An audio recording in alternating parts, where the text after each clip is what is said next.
आपके secretary corruption करते हैं, आपके अधिकारी करप्ट हैं, मिनिमम वेज तक खा जाते हैं, 3-3, 4-4 महीने से सैलरी नहीं देते हैं। ये जब पंखी जो है साइकिल का रिक्शा वाला जब टूट जाएगा तो गोड़ हाथ तोड़ देगा कि नहीं तोड़ेगा, इसका कौन जिम्मेदार होगा? 350 रुपये आपको पर डे मिलना चाहिए और बोनस मिलाकर आपको मिलना चाहिए पर डे का 437 रुपये, और आप लोगों को मिलता है 167 रुपये पर डे, बिना हाथों में ग्लव्स के और बिना शूज, बिना प्रोटेक्शन के। ये इनका शूज भी फट चुका है। बिना प्रोटेक्शन के यहाँ के इनके अधिकारी जो इन्होंने भी इनको ऐसा कहा है करने को, न तो इनके पास ढंग का कोई वस्त्र है, न तो इनके पैरों में ढंग का कोई जूता है, न तो इनके हाथों में कोई ग्लव्स है। आप लोग स्वयं देख सकते हैं। और इनको सफाई कर्मी, ये क्लीनर्स, आप कचरा फेंक लीजिए, इनकी बहुत सारी, ऐसा लगता है कि ये काफ़ी ज़्यादा नाखुश हैं इन सब अपनी बातों से। जो अपन न होए तो जान न लगाबे, दूसरे की भीति में कान न लगाबे, और मान ल कि घर में चुग गए चून तो छूही माही घोर के पान न लगाबे। यह सिर्फ कोरम पूर्ति है। छूही में पान लगा रहे हैं यहाँ के जितने भी हैं, चाहे सरपंच हो, सेक्रेटरी हो या कोई भी हो। केवल इनके हाथ में केवल एक सीटी दे दी गई है, और जब ये किसी के द्वार पर पहुँचेंगे तो सीटी बजा देंगे और लोग कचरा निकाल के इनके हाथों में दे देंगे। आपके हाथों में ग्लव्स तक नहीं है। ठीक, हाँ नहीं है दादा। आप लोग पर डे काम करते हैं, किसी दिन आपको छुट्टी भी मिलती है या डेली आपका काम ही रहता है? किसी दिन छुट्टी नहीं मिलती है, किसी त्योहार का हम लोग बोनस वगैरह कोई मतलब ही नहीं जान रहे हैं कि ये आ रहा है कि वो आ रहा है, कोई इस चीज़ कोई सुनवाई नहीं हम लोग। भाई साहब, आपका मिनिमम वेज तक मारा जा रहा है, आपको बोनस क्या मिलेगा? सूखा कचरा, आप सूखा कचरा लाते हैं, गीला कचरा? गीला कचरा सूखा दोनों लेके आते हैं हम लोग, अलग अलग सेफ्टी बाई सेफ्टी पर। क्या नाम है आपका? दीपेश कुमार जायसवाल सर। ये बताइए सब जायसवाल जी, आप यहाँ पे स्वच्छ भारत मिशन के तहत कचरा, गीला और सूखा कचरा दोनों लाकर यहाँ पे डंप करते हैं। हमने आपको देखा जब आप कचरा डंप कर रहे थे, आपके हाथों में कोई सेफ्टी ग्लव्स नहीं था। एक सेकंड रुकिए, आपके पैरों में कोई सेफ्टी जूता, जिस प्रकार का जूता चाहिए वो जूता नहीं है। आप पीपीई किट भी नहीं पहने हैं, ऐसा क्यों? सर हमको कुछ देते नहीं है तो हम कहाँ से पहनेंगे? जब हमारे पास देंगे तब ना हम पहनेंगे। देने के लिए बोलते हैं, लेकिन हम लोग का तीसरा महीना लगा हुआ है, अब तक पेमेंट नहीं है। 5,000 यानी में क्या होता है, तीसरा लग चुका है सर। कितना पेमेंट मिलता है आपको? 5,000 सर। 5,000 पेमेंट मिलता है? 5,000। कितने महीने का पेमेंट मिल चुका है?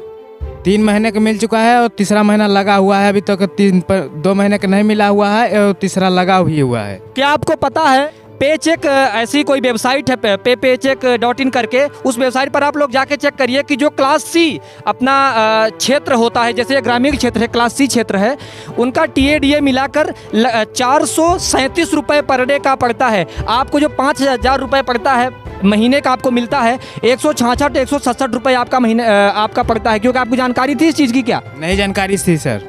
5,000 रुपये ये किसने निर्धारित किया है? ये राजा सेक्रेटरी सचिन सर हम लोग को बोला है।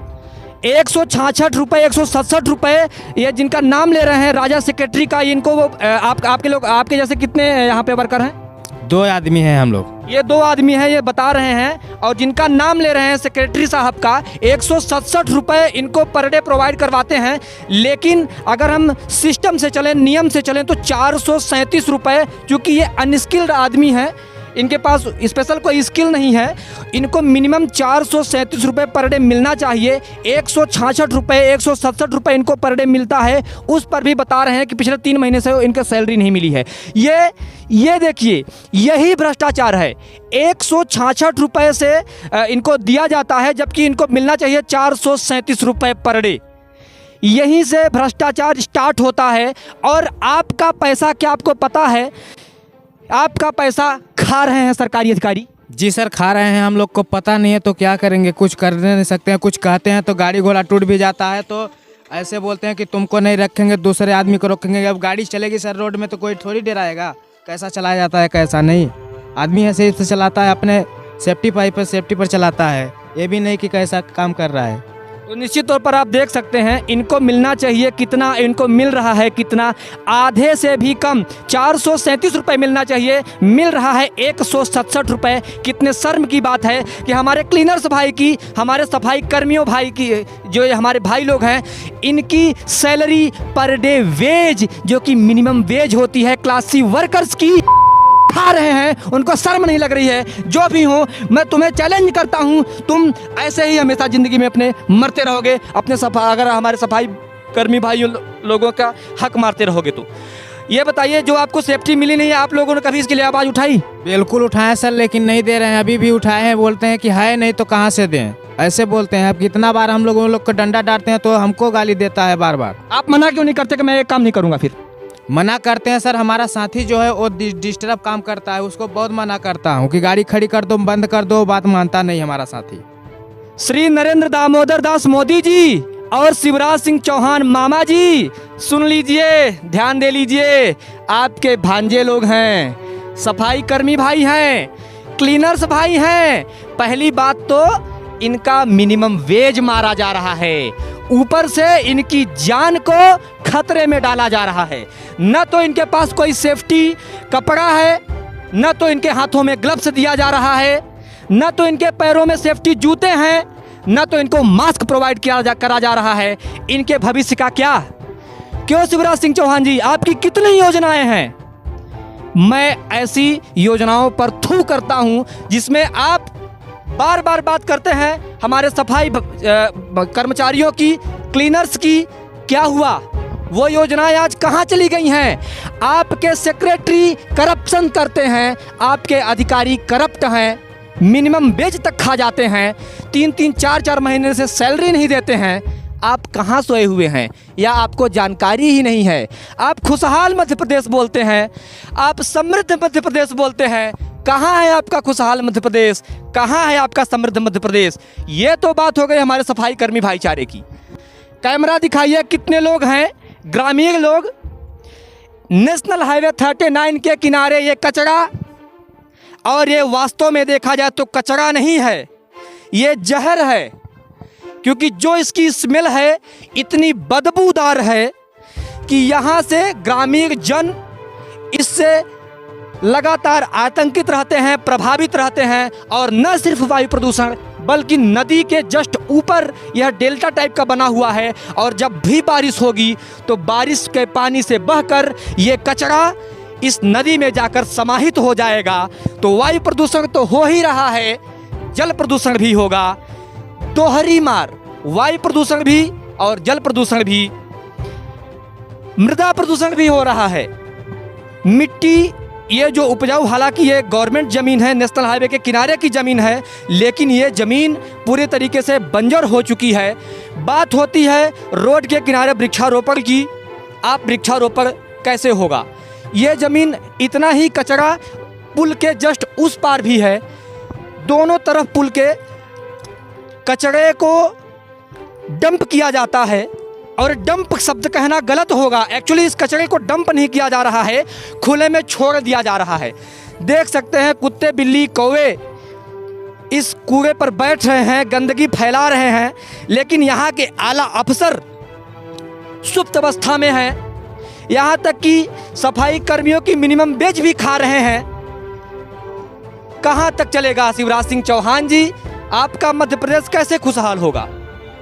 जनों से हम जानने की कोशिश करेंगे कि ये जो कचरा फेंका जा रहा है पिछले 15 अगस्त से यहाँ पर ग्रामीण जनों को किन किन समस्याओं का सामना करना पड़ता है। क्यों भाई साहब, क्या नाम हुआ आपका? आदर्श पाठक। ये जो 15 अगस्त से यहाँ पे कचरा फेंका जा रहा है, और आपका ये गांव है, आपका यहाँ घर है, किन किन समस्याओं का सामना करना पड़ता है आपको? इस बहुत सारी समस्याएं हैं सर, जैसे मान लीजिए ये कचरा हुआ यहाँ, इससे कितनी सारी गंदगी मतलब पैदा हो रही है। जैसे हवा ही चली तो इधर जितनी बस्ती है ये कचरा उड़ के उस खेत में भी चला जाता है, और ये इसमें कांच है और भी बहुत सारी ऐसी चीज़ें हैं जो गलती नहीं हैं, जैसे प्लास्टिक हो गई, कांच हो गई, और भी आपको देखने को मिल जाएगी। इसमें बहुत सारी माने वैसी चीज़ें हैं जो नुकसान करती हैं बहुत ज़्यादा। और इनके पास तो ये बता रहे हैं कि हमारे पास ना सेफ्टी है, ना कुछ है, ना कुछ है, सिर्फ ना हाथ धोने के लिए आपके पास मास्क भी नहीं है, सैनिटाइजर रखे हैं आप देख सकते हैं, इसमें कुछ भी नहीं है। मुझे एक कवि हैं हमारे बड़े बघेली के उमेश लखन जी, उनकी एक रचना है कि जो अपन न होए तो जान न लगावे, दूसरे की भीति में कान न लगावे, और मान ल कि घर में चुग गए चून तो छूही माही घोर के पान न लगावे। यह सिर्फ कोरम पूर्ति है, छूही में पान लगा रहे हैं यहाँ के जितने भी हैं, चाहे सरपंच हों, सेक्रेटरी हों या कोई भी हों, सिर्फ छूही में पान लगा रहे हैं, बस हो गया। कि मतलब हम सब स्वच्छता कर रहे हैं, यहाँ पे दिखा रहे हैं, बस हो गया। एक कचरा यहाँ है, एक कचड़ा वहाँ है और एक कचड़ा आपको आगे मिल जाएगा, वो जंगल में, चौरा डाँड़ के जंगल में, रोड के जस्ट वहाँ भी साइड में ही गिराया जा रहा है। आप इनसे पूछ सकते हैं। तो यही है समस्या। आप देखिए वो कुत्ता खा रहा है, वो कुत्ता फिर जाएगा सबके घर घर में जाएगा, घूमेगा, कितनी गंदगी होगी आप देख सकते हैं उससे। यही कहना है कि इसको अपशिष्ट प्रबंधन की एक समिति बनाई जाए, जो बड़े बड़े महाशहरों में होती है, नगरों में होती है, जिला में होती है, नगर पालिका में भी होती है। तो इसकी एक समिति बनाई जाए अपशिष्ट प्रबंधन की और इसको अच्छे से निपटान किया जाए, जिससे कि क्योंकि ये कचरा मतलब घर से निकलेगा ही, इसका कोई वो नहीं है इलाज। लेकिन इसके लिए ये इलाज आप कर सकते हैं कि एक विधिवत अपशिष्ट प्रबंधन की समिति बने, उसका पूरा निदान हो, इसको मतलब ऐसे दबाया जाए या कुछ भी किया जाए। लेकिन ऐसे खुले में छोड़ देने से एक तो वैसे भी जियामनवासी वैसे भी दंश झेल रहे हैं नेशनल हाईवे के चलते, कि आप देख रहे हैं पूरे घर नीचे दब गए, वैसे भी लोगों का बहुत सारा नुकसान हुआ, बहुत लोग मुआवजा नहीं पाए हैं। तो आप इसमें देख सकते हैं, न खुदा ही मिला न मिसाले सनम वाली हाल है हम लोगों की इस ग्राम पंचायत की। 7 साल सरपंच को आए हो गया, सेक्रेटरी को आए हो गया, एक काम नहीं हुआ उनसे, और ये ऊपर से यहाँ प्रदूषण अलग फैला रहे हैं। बताइए, ये आपका नदी है, ये मान लीजिए उड़ के नदी में ही चला जाएगा, नदी में भी कितने सारे कचड़े पहुँचेंगे इस नदी से। फिर वहाँ पे आपका ये बड़ी नदी है जिसमें रेत खदान है और सब चीज़ें हैं, तो उसमें भी पानी यहाँ का जाएगा। तो ऐसे करते करते नदियों में भी ना अपशिष्ट प्रबंधन होगा, मतलब अपशिष्ट पहुँचेगा तो उसमें भी नुकसान होगा। तो जल प्रदूषण होगा, मृदा प्रदूषण हो ही रहा है, वायु प्रदूषण हो रहा है, कितनी सारी बीमारियाँ फैलेंगी आप समझ सकते हैं। ग्रामीण जनों ने इन समस्याओं से निजात पाने के लिए क्या क्या किया अभी तक?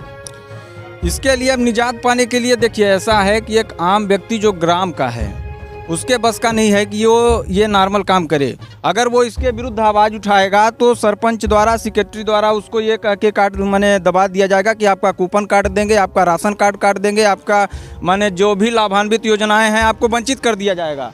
आम आदमी इस तरह की योजनाओं को नज़रअंदाज करके चल देता है कि जाने दो, मरने दो, हमसे मतलब नहीं है। ध्यान से देखिए, आम जन हिम्मत नहीं जुटा पाता है कि सरपंच और सेक्रेटरी से अपनी इस गांव की पब्लिक समस्या को साझा कर सके। उन्हें डर होता है कि कहीं ऐसा ना हो कि उनका कूपन काट दिया जाए और उन्हें विभिन्न प्रकार की सरकारी जो लाभ मिलते हैं उनसे वंचित कर दिया जाए। हम आपका काकू क्या कहना चाहेंगे, जो प्रदूषण यहाँ पे हो रहा है, कचरा यहाँ पे फेंका जा रहा है? सब कोरोना है, यही सब कोरोना हो रहा है। कचरा जो प्रदूषण बढ़ रहा है, यही सब बीमारी है, यही सब गंदगी है। अब क्या कहा जाए, यहाँ सब खुद के बड़े बड़े लोग हैं, उनको समझदारी नहीं है, तो हम गरीब आदमी, मजदूर आदमी कहाँ से हम ये सब कर सकते हैं? और हम लोग क्या करें भाई, बर्दाश्त करके रख रहे हैं, चुप्पे पड़े हैं हुए हैं। निश्चित रूप से आप देख सकते हैं ग्रामीण जनों की व्यवस्था, जो बेचारे गरीब हैं, ज़्यादा कुछ उनके पास है नहीं, वो आवाज़ अपनी उठा नहीं सकते, वो आवाज़ उठाएंगे तो इनका कूपन काट दिया जाएगा, इनको विभिन्न सरकारी लाभों से वंचित कर दिया जाएगा, तो इनकी कोई हिम्मत नहीं पड़ रही है।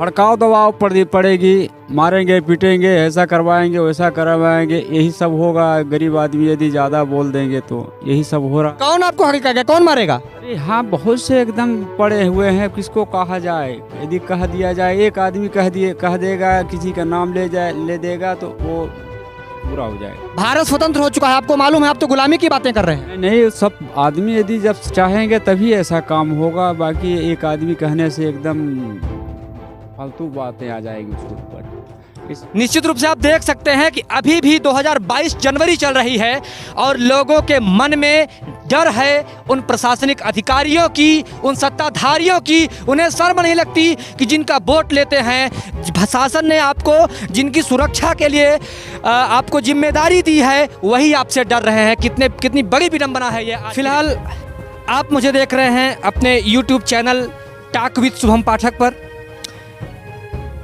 आज मेरा हृदय एकदम से, मेरे पास कोई शब्द नहीं है ऐसी सिचुएशन देखकर, हमारे क्लीनर्स भाई की ऐसी सिचुएशन देखकर। आप लोग स्वयं इस वीडियो को देखिएगा, ज़्यादा से ज़्यादा मात्रा में शेयर करिएगा। आज मैं निःशब्द हूँ ऐसी स्थिति को देखकर, ऐसे प्रशासन के इस रवैये को देखकर, उनकी उदासीनता को देखकर। फिलहाल आपके साथ मैं हूँ शुभम पाठक, टॉक विद शुभम पाठक से। आप ज़्यादा से ज़्यादा इस वीडियो को शेयर कीजिए। अगर आप फेसबुक पर ये वीडियो देख रहे हो फेसबुक पेज को शेयर कीजिए ज़्यादा से ज़्यादा मात्रा में और हमारे साथ जुड़े रहिए। ऐसी ही विशेष समस्याओं और मुद्दों को लेकर हम आपके सामने आते रहेंगे। जय हिंद।